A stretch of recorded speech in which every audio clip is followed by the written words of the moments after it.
The air in the Pruitt parlor was as thin and cold as the porcelain teacups. Ruth Ann held hers with both hands, but the warmth did not reach her fingers. Outside, a bleak November wind stripped the last brown leaves from the cottonwoods. Inside, the silence was heavier than any storm. Daniel was gone. A month gone, and the world had not stopped turning, a fact that felt like a profound betrayal. Mrs. Pruitt, her mother-in-law, sat like a statue carved from ice, her spine never touching the back of her chair.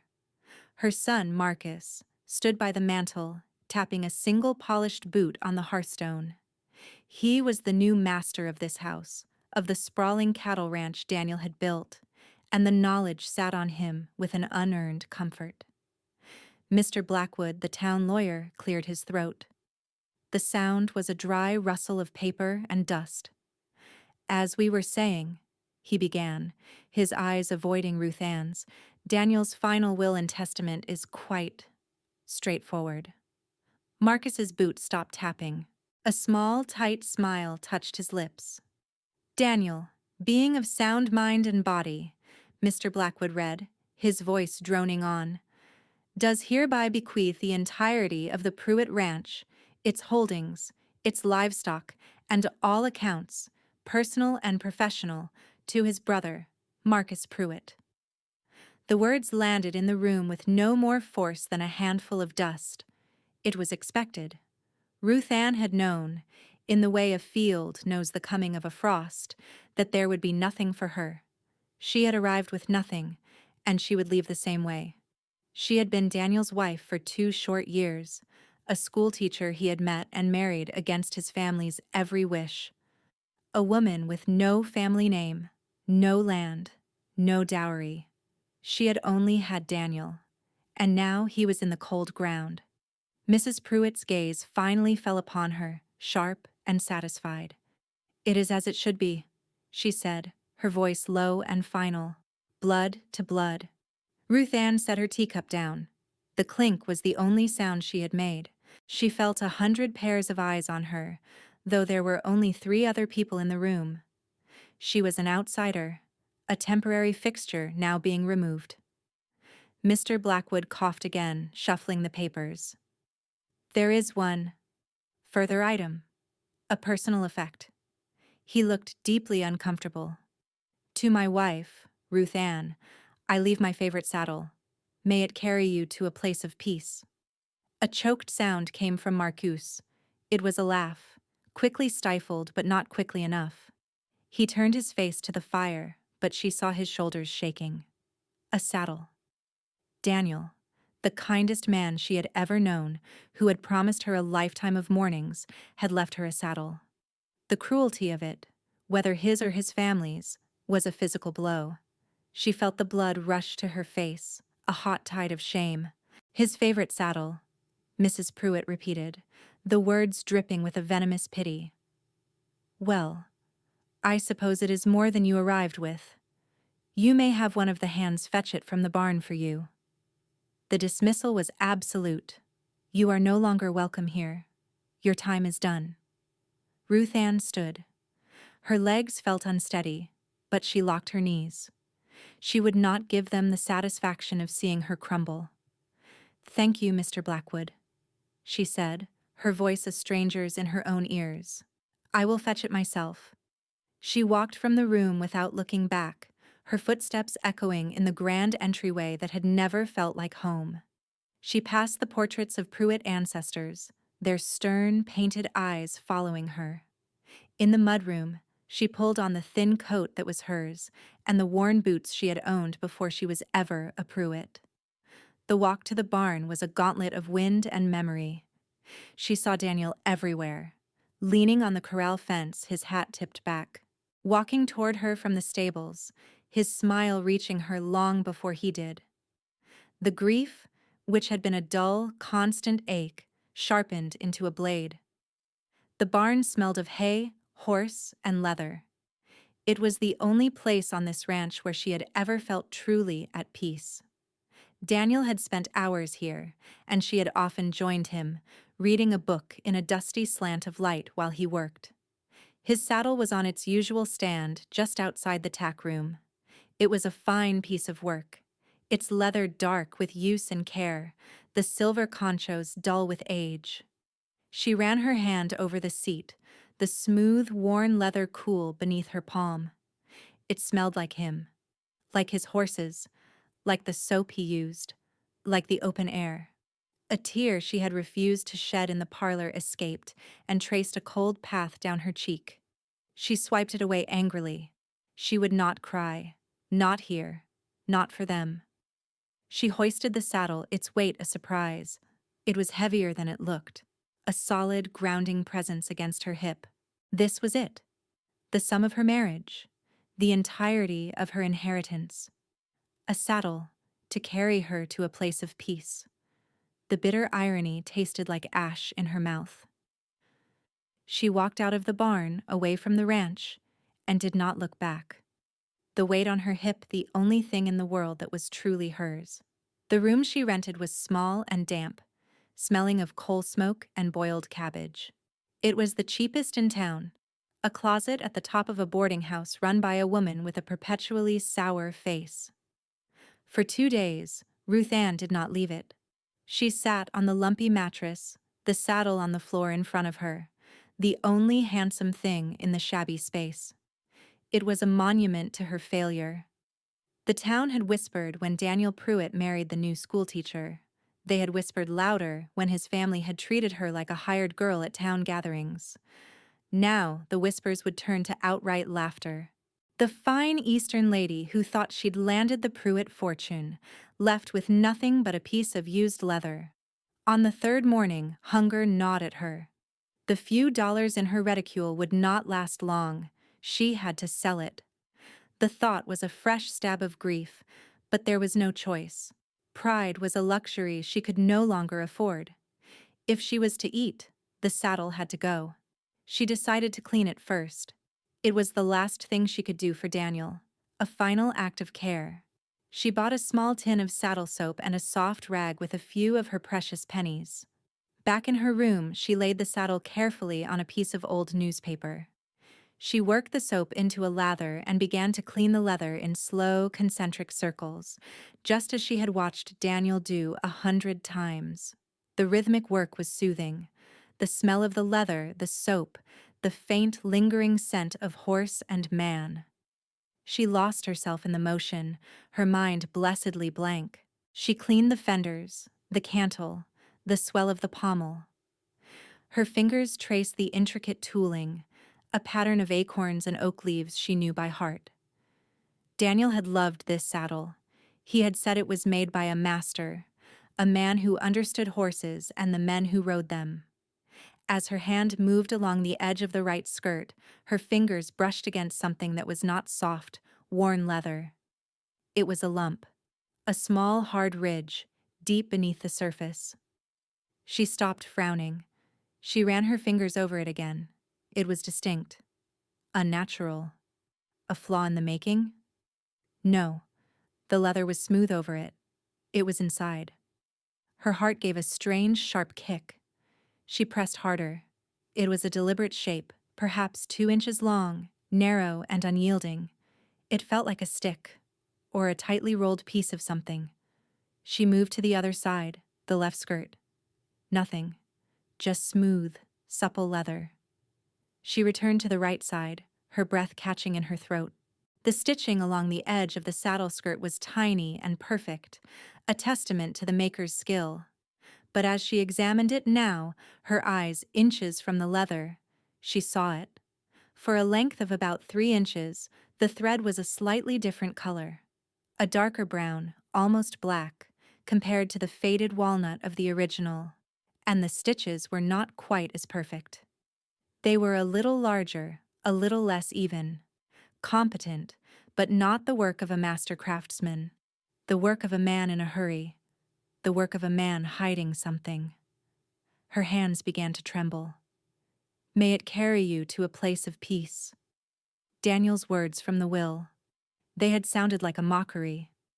But what if they were a message? She fumbled in her sewing kit, her fingers clumsy. She found a pair of small, sharp scissors. With a deep breath, she snipped the first of the darker threads. It gave, with a small pop. One by one, she carefully picked the stitches, her heart hammering against her ribs. She pulled the leather flap back, revealing the wool lining beneath. And there, nestled into a small slit cut into the wool, was a packet wrapped in oilskin. It was small enough to fit in the palm of her hand and tied with a piece of twine. Her fingers were stiff and cold as she worked at the knot. It finally came loose. She unfolded the oilskin. Inside was not a stack of money, as a wild, desperate part of her had hoped. It was a single sheet of paper, folded into a tight square. And tucked inside it, a small, flat iron key. She unfolded the paper. It was not a letter. It was a map, drawn by a hand she knew as well as her own, Daniel's hand. The lines were quick and sure. It showed no towns, no roads she recognized. It showed a river, a series of low hills, and then a mark, a star, drawn next to a crudely rendered canyon mouth. Below the star, Daniel had written 2 words: Trust Bridger, Bridger.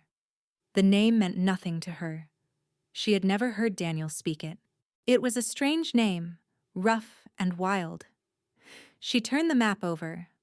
On the back, in the same familiar script, was a short, hurried sentence. Ruth Ann, this is the only way. Forgive me. Forgive him? For what?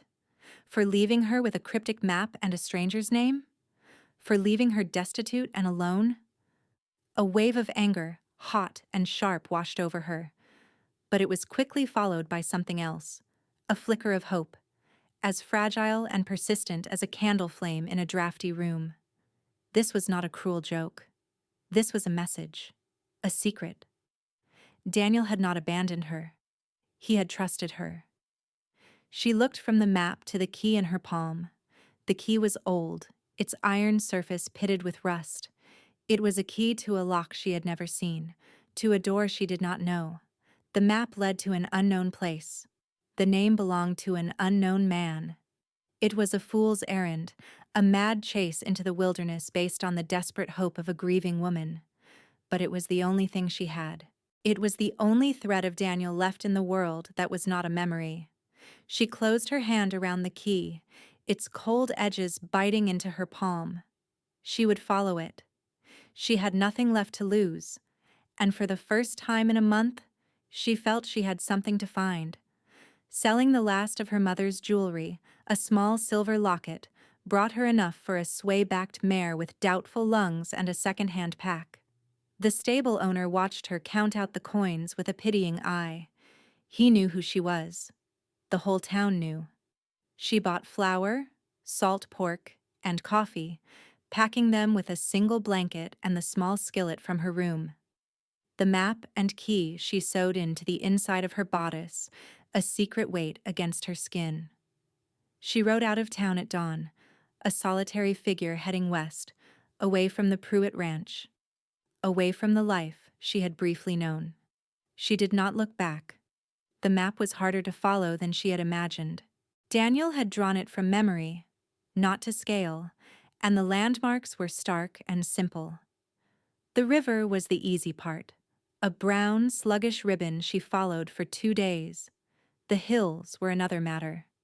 They rolled on for miles, each one looking much like the last. She felt a growing sense of despair. The world was too big, and her map was too small. On the 3rd day, as the sun began to dip toward the horizon, she saw it. A rock formation, unmistakable. It looked like a clenched fist of stone, just as Daniel had drawn it. Her heart leaped. She was close. The map showed the canyon mouth just north of the stone fist. She urged her weary mare onward, her own exhaustion forgotten.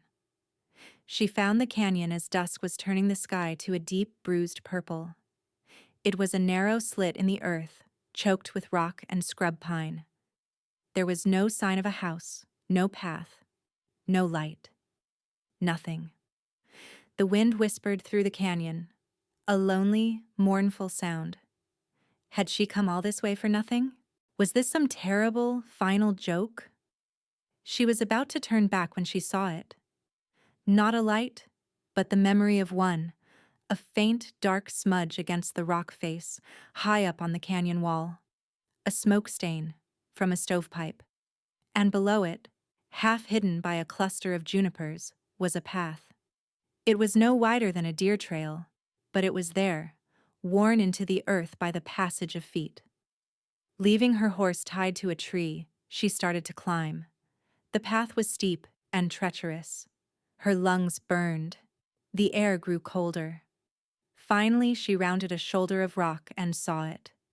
Tucked onto a narrow ledge so perfectly situated it seemed to have grown from the stone itself, was a cabin. It was old, the logs silvered with age, the roof sagging. It looked as if it had been abandoned for a century. But the decay was a lie. Next to the door was a stack of freshly split pine, the scent of resin sharp on the cold air. The single window was not broken, and the stovepipe that poked from the roof was solid and black. Someone lived here. She approached the door, her heart a frantic drum against her ribs. This was it. This had to be it.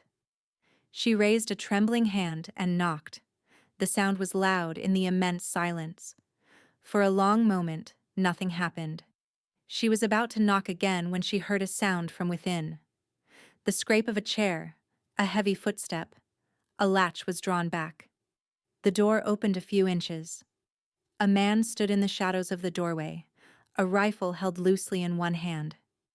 He was tall, broad-shouldered, with a face that looked as if it had been carved from the same rock as the canyon. His hair was long, his beard untrimmed, but it was his eyes that held her.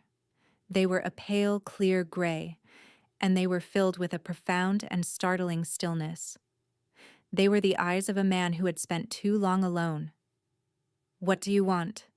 His voice was a low rasp, rough with disuse. She found her own voice, surprised it did not shake. "I'm looking for a man named Bridger." His expression did not change, but a flicker of something moved in the depths of his eyes. Suspicion. Wariness. "Who's asking?"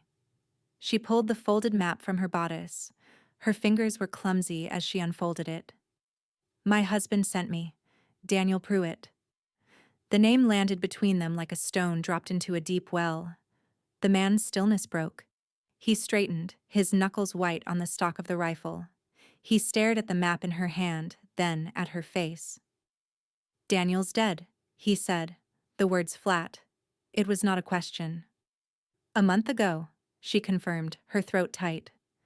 He looked at her for a long, silent moment, his gaze so intense it felt as if he were reading every line on her face, every sorrow she carried. He seemed to be having an argument with himself.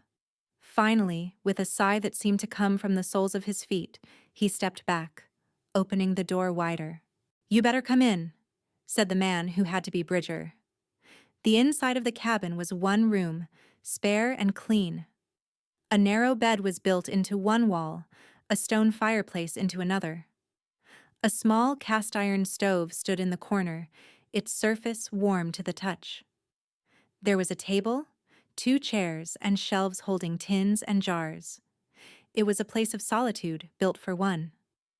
Bridger gestured to a chair at the table and took the other one himself, placing the rifle on the floor beside him. He did not offer her coffee or comfort. He just watched her, his gray eyes guarded. "Tell me," he said. So she told him.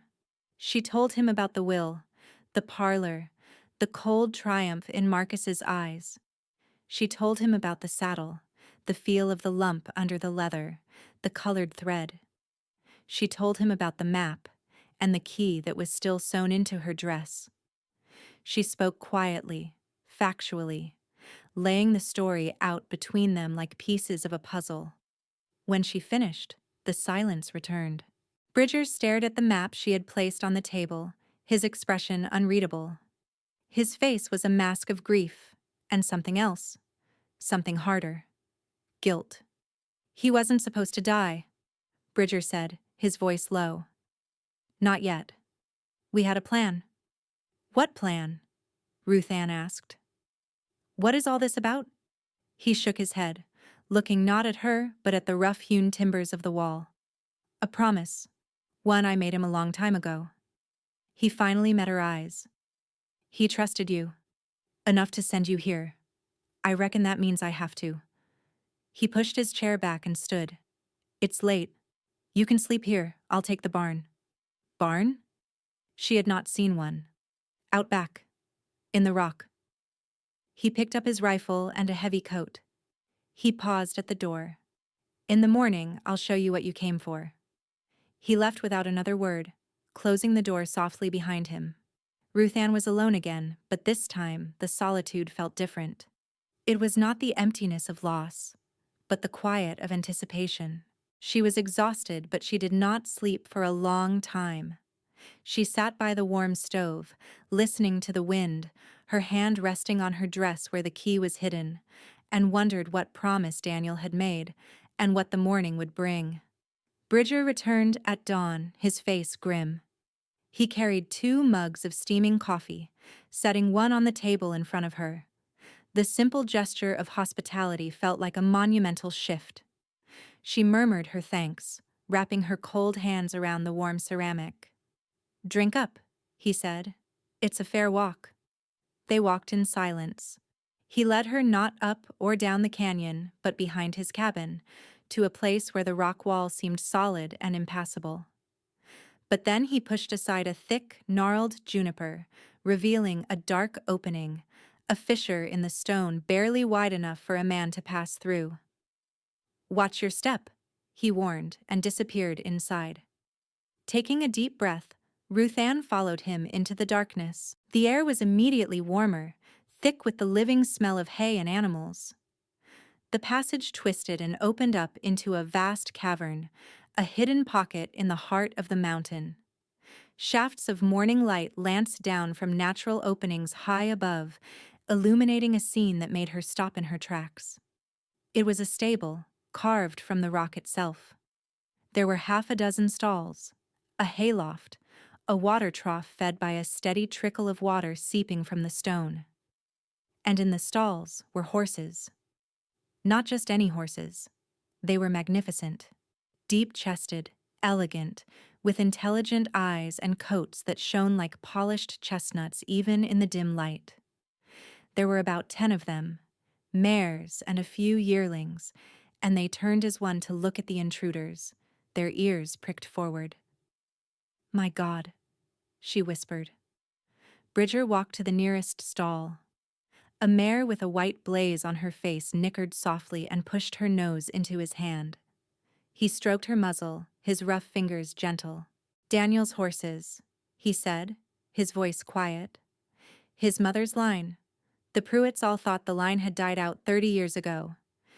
Daniel found them, bought them back one by one, secretly. He kept them here. Safe. Safe from what? Ruth Ann asked, walking slowly toward the stalls, her wonder overriding her fear.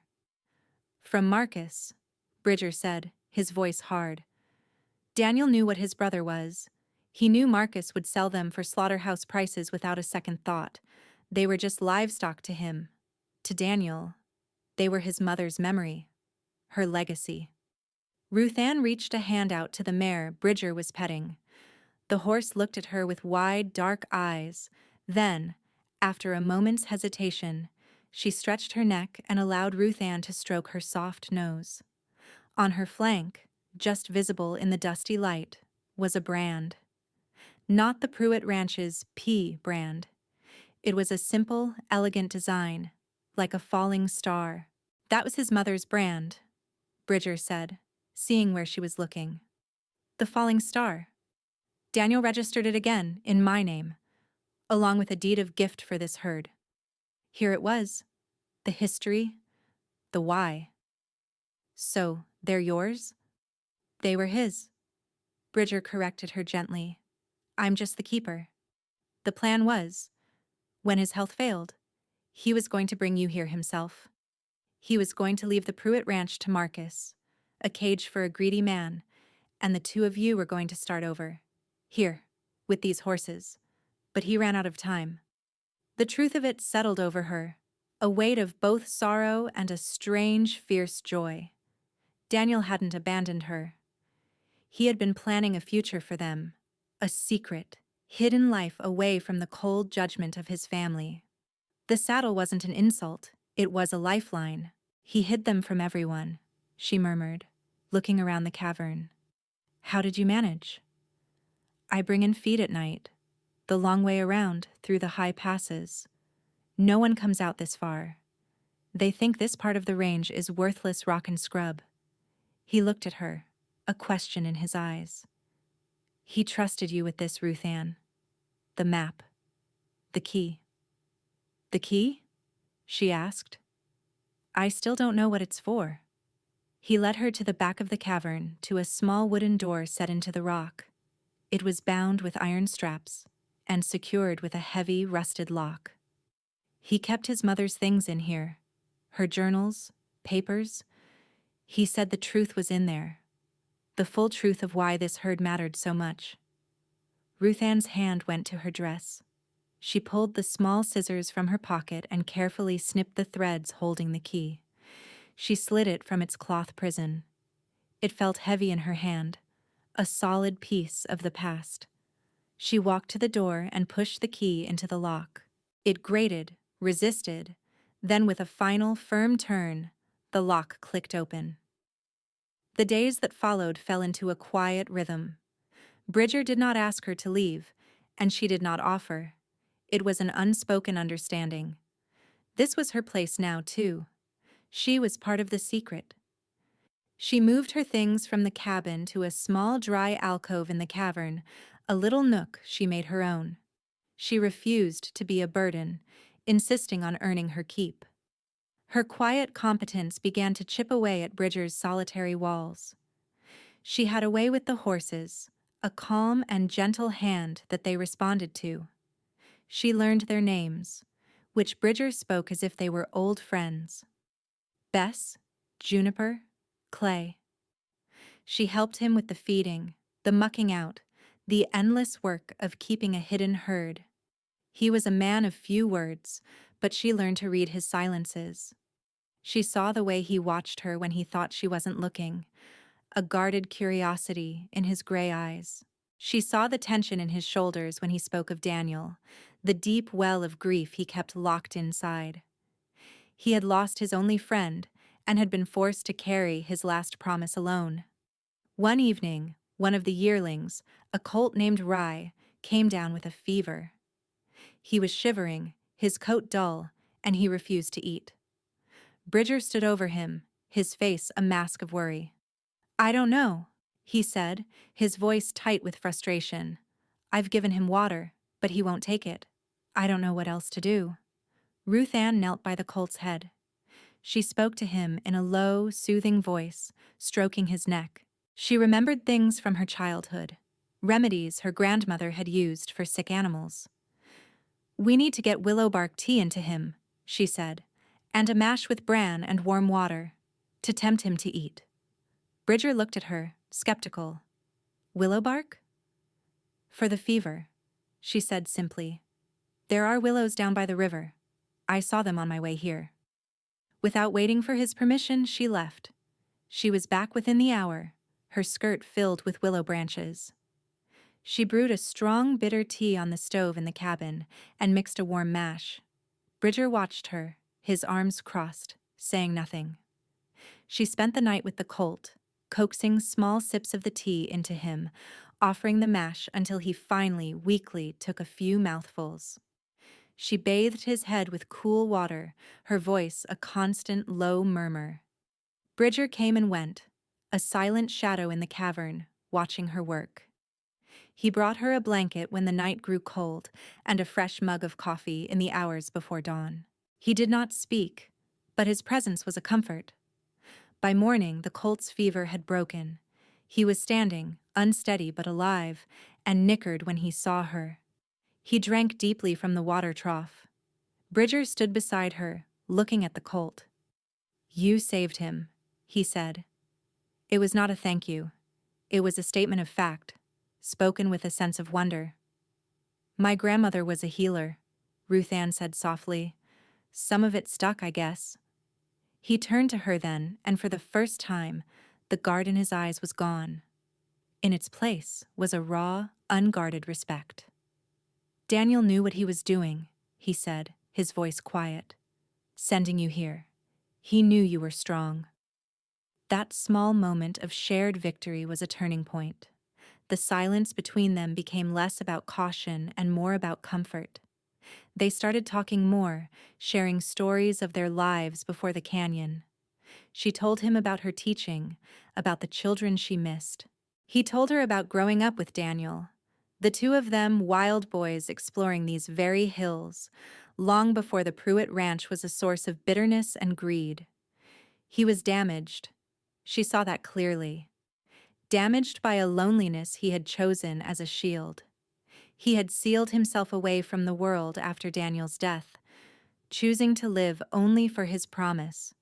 But with her there, she could see the cracks forming in his armor. He would sometimes smile, a rare, rusty thing that transformed his harsh face. He would tell her a story about a horse, and his eyes would light up. He was coming back to life, and she realized with a start that she was too. The grief for Daniel was still there, but it was no longer the only thing. It was now part of a larger story, a story that was still being written. One afternoon, while Bridger was out checking his trap lines, Ruth Ann finally opened the small locked room at the back of the cavern. She used the key, the door swinging inward on protesting hinges. Inside, it smelled of dust and old paper. There was a small writing desk, a chair, and a single large trunk. This was Daniel's mother's sanctuary. She opened the trunk. It was filled with ledgers, bundles of letters tied with faded ribbon and pressed flowers. She sat on the floor and began to read. She read about a woman who loved horses more than society, who found peace in the wildness of the frontier. And she read about her sons. Daniel, who shared her love for the land and its creatures, and Marcus, who from a young age had been jealous and grasping, seeing everything only in terms of its monetary worth. Then she found it. A thick legal document, tied with a fresh ribbon. It was a formal deed of gift. With shaking hands, she read the legal language. Elara Pruitt, Daniel's mother, had not left the Falling Star herd to the Pruitt estate. Years before her death, she had legally gifted the entire bloodline and a 60-acre parcel of land, the very canyon they were in, to her youngest son, Daniel. It was his, separate from the main ranch, his inheritance from his mother alone. The document was signed, witnessed, and bore the seal of the county clerk. But there was another document underneath it. A second deed of gift. This one was from Daniel, dated just 6 months ago. In it, he transferred the ownership of the 60-acre parcel and the Falling Star herd to his friend, Bridger Calloway. It was all there, signed, sealed, and legal. Daniel hadn't just made a promise. He had backed it with the full force of the law. The only problem was, the deed had never been filed. It was sitting here, in a dusty trunk, in a hidden cave. Without the county clerk's stamp, it was just a piece of paper. A promise, not a fact. The first sign of trouble came on the wind. Bridger smelled it first, the scent of shod horses where there should be none. He came back to the cavern in the middle of the day, his face set in hard lines. "Someone's in the canyon," he said, his voice low and urgent. "2 riders. They're casting about like they're looking for something." Ruth Ann's blood ran cold. "Marcus." "Has to be," Bridger agreed, grabbing his rifle. "He must have gotten suspicious. Heard you left town and started poking around." He looked at her, his eyes dark with worry. "You need to stay here. Keep the horses quiet." "What are you going to do?" "Lead them away. Make them think they're on a wild goose chase." He paused at the entrance to the fissure. "Don't come out, no matter what you hear." She waited, her heart pounding with every gust of wind. The minutes stretched into an hour. The silence was terrifying. She paced the length of the cavern, trying to soothe the restless horses who could sense her fear. Then she heard it. Voices, shouting. And they were close. Too close. She crept to the entrance, peering through the juniper branches. She saw them. 3 riders, not 2. And the one in the lead was Marcus Pruitt. He had Bridger, his hands tied, a rope leading from his saddle horn. The 3rd man was one of the Pruitt ranch hands. "You've been busy, recluse?" Marcus sneered, his voice echoing in the canyon. "Hiding things out here. My brother's things." "They're not yours, Marcus," Bridger said, his voice level despite the blood trickling from a cut on his temple. "This is Pruitt land. Everything on it is mine," Marcus retorted. He looked around, his greedy eyes scanning the rock walls. He must have hidden it here. The money. Daniel was always sentimental. He'd hide it somewhere with a view. His gaze fell on the smoke stain on the rock, then the path leading up to the cabin. "Well, well, what do we have here?" He dismounted, handing Bridger's rope to his man. "You stay here. Watch him. I'm going to have a look around." Ruth Ann's stomach turned to ice. He was going to find the cabin. And from there, it was only a matter of time before he found the fisher, the cave, the horses. She had to do something. She looked at the deed in her hand, the unfiled piece of paper. It was worthless. As Marcus started up the path, Bridger did something unexpected. He threw his weight back, pulling the horse he was tied to off balance. The animal shied, neighing in panic. The ranch hand cursed, fighting to control his own mount and the lead rope. In that moment of chaos, Bridger shouted, "The stream bed! North! There's a loose rock!" It was a code, a desperate last-ditch signal. But what did it mean?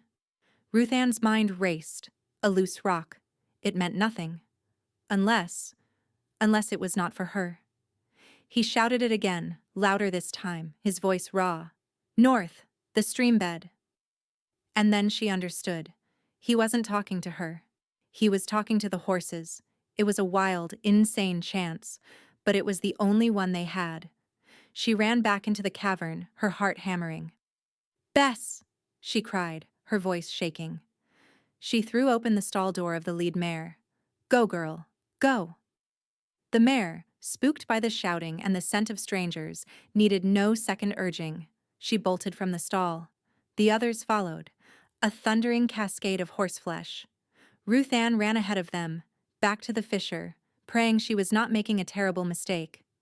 She scrambled through the opening and waved her arms. "Go!"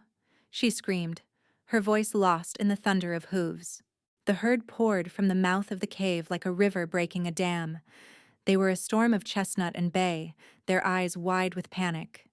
Bess, the lead mare, hesitated for a single second. Then, hearing Bridger's call one more time, she wheeled and galloped north, up the canyon, away from the cabin. The herd followed her without question. Marcus, halfway up the path, froze.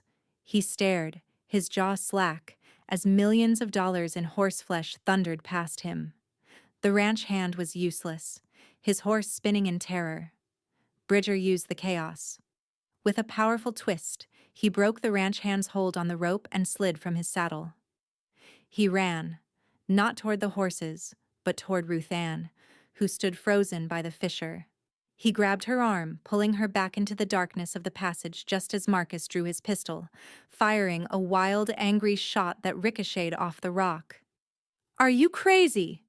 Bridger hissed, his breath coming in ragged gasps as he pulled her deeper into the cave. "You told them to run!" She fired back, her own adrenaline surging. "I was trying to bluff him, send him on a chase." Well, it worked. They stood in the dark, listening. They could hear Marcus shouting, cursing his men, ordering them to go after the horses.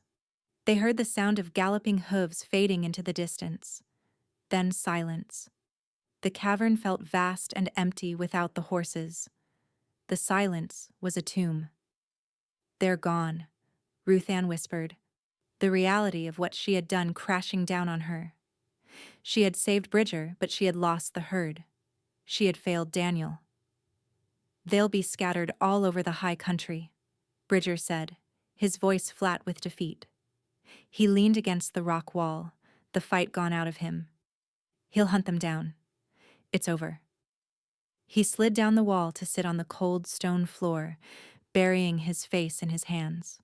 The wall he had built around himself was back, thicker and colder than ever. He had failed again. Ruth Ann looked at the useless paper in her hand, the unfiled deed. It was over. Marcus had won. She sank to the floor a few feet from Bridger, the cold of the stone seeping into her bones. There, in the empty, silent cavern, they waited for the end. They spent the night in the cold, silent cabin, the door barred. Neither of them slept. Bridger sat by the cold hearth, staring into the ashes, lost in his own private hell of guilt and failure. Ruth Ann sat at the table, the unfiled deed spread out before her. It was her fault. If she had never come here, Bridger would still be safe. The horses would still be hidden. She had brought Marcus's greed down upon them. She had led the wolf to the fold. As dawn broke, painting the sliver of sky visible from the window in pale shades of gray and pink, she looked at the deed again. She had read it 12 times. Elara Pruitt to Daniel Pruitt, Daniel Pruitt to Bridger Calloway. It was all there. All for nothing. Her eyes traced the spidery legal script, the elaborate signatures. Then she saw something else. It was not on the deed itself, but on the folder it was kept in. A faint pencil notation in Daniel's mother's hand. It was a file number and a date from 20 years ago. She sat up straight, her heart starting a slow, heavy beat. It couldn't be. She picked up the other document, the original deed from Elara to Daniel. It was the same file number, the same date. Elara Pruitt had not just signed the deed, she had filed it, 20 years ago. The land, this canyon, had not been part of the Pruitt ranch for 2 decades. It had belonged to Daniel. And if it belonged to Daniel, he had every right to gift it to Bridger. The second deed, the one from Daniel to Bridger, might be unfiled. But the first one, the one that took the land away from the Pruitts in the first place, was a matter of public record. Marcus did not own this canyon. He had no claim here. He was a trespasser. "Bridger," she said, her voice a hoarse whisper. He didn't move. "Bridger," she said again, louder this time. She stood and walked over to him, kneeling in front of him. She took the deed and pushed it into his hands. Look at the folder, the file number." He stared at it blankly, then his eyes slowly focused. He read the number, then looked at the deed, then back at the number. A flicker of understanding dawned in his gray eyes. "She filed it," he breathed. "The old woman filed it." "It means Marcus has no right to be here," Ruth Ann said, a fierce, desperate hope rising in her. "This land is yours. It's been yours all along." The hope was fragile. The horses were still gone. But it was something. It was a weapon. "He'll be back," Bridger said, his voice regaining some of its strength. "He won't find all the horses. He'll come back here, thinking we're still hiding something." "Then we have to go," she said. "We have to get to town, to the county clerk. We have to get a copy of that original deed." It was a long and dangerous ride.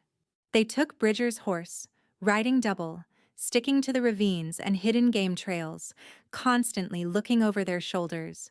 They reached the town late in the afternoon, exhausted and covered in dust.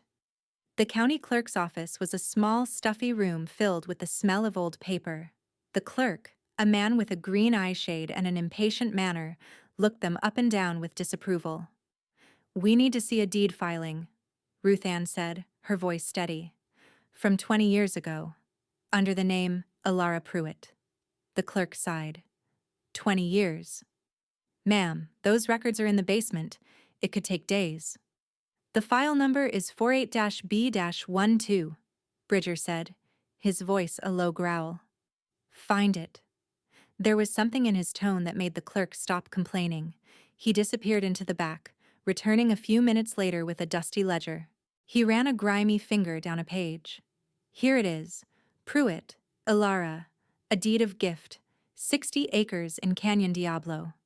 He looked up. That's worthless land. Has been for 50 years. We need a certified copy, Ruth Ann said, placing her last few coins on the counter. As they waited, the door to the office opened. Marcus Pruitt walked in. His face was thunderous. He had clearly come to register his own claim on the canyon. When he saw them, he stopped, and a slow, cruel smile spread across his face. Well, well, the widow and the hermit. Come to town to beg for scraps? He saw the ledger on the counter. Don't bother. I've already put a claim on that whole canyon. My men are rounding up a herd of stray horses as we speak. My horses, on my land. It's not your land, Marcus, Bridger said, his voice dangerously quiet. Marcus laughed. Everything out there is mine. The will was quite clear. The clerk returned with a freshly copied document, a bright red seal stamped at the bottom. Here you are, one certified copy. Ruth Ann took it. She held it up. This is a deed, filed 20 years ago, gifting this canyon from your mother to Daniel. It was never your land, Marcus. You are trespassing. Marcus's smile vanished. He lunged for the paper, but Bridger stepped between them. He was not a fighter, not a man of violence. He was a man of stillness. He just stood there, a mountain of quiet resolve, and Marcus stopped short. That's a forgery, Marcus snarled. The original is in the ledger right there, Bridger said calmly. The law is the law. The town sheriff, drawn by the shouting, appeared in the doorway.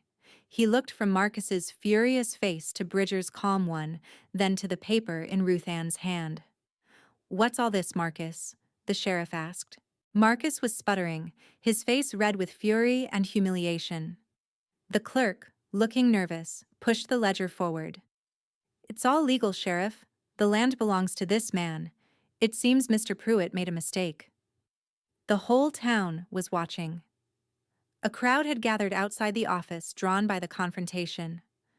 Marcus looked at their curious faces, at the sheriff's stern expression, at the irrefutable deed in Ruth Ann's hand. He was beaten. Without another word, he turned and stormed out, shoving his way through the crowd. It was over. In the quiet of the office, Ruth Ann finally let out the breath she had been holding.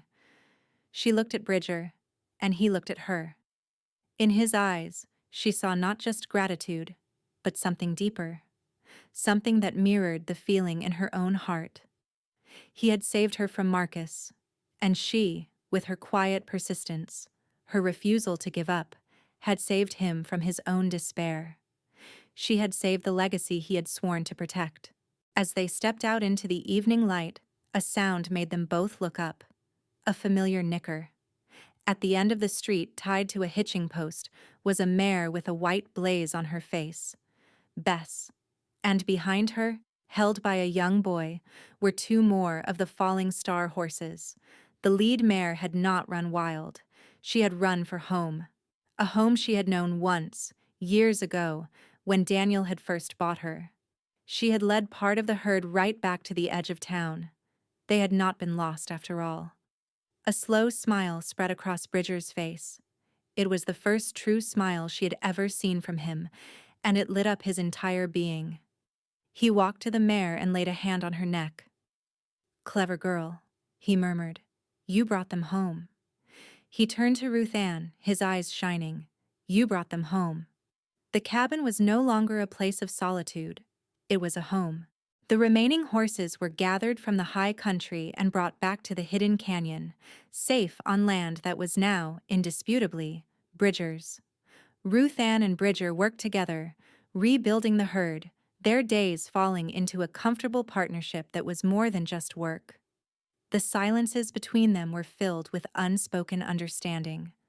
The small gestures of daily life a constant conversation. He would leave wildflowers on the table for her. She would mend his coat. It was a language of quiet care, more eloquent than any poetry. One evening, they sat on the porch of the cabin, watching the sun set over the canyon.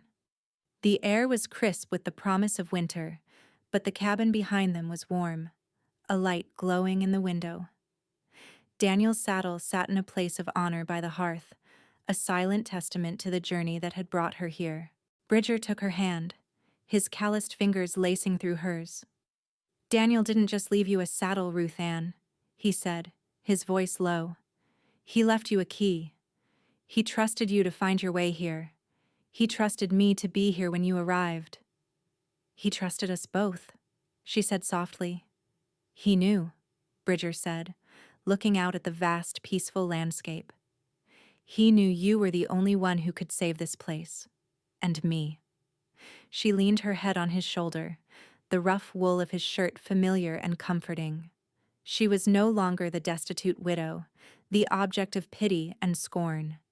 She was a woman who had found her strength, her purpose, and her home. All because of a saddle and the secret it held. The secret had led her to this man, and in saving his world, she had discovered her own. This was the place of peace Daniel had wished for her. A place she had not been carried to, but had found and fought for herself.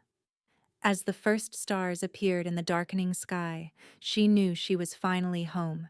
The journey that begins with loss can sometimes lead us to the one place we were always meant to be.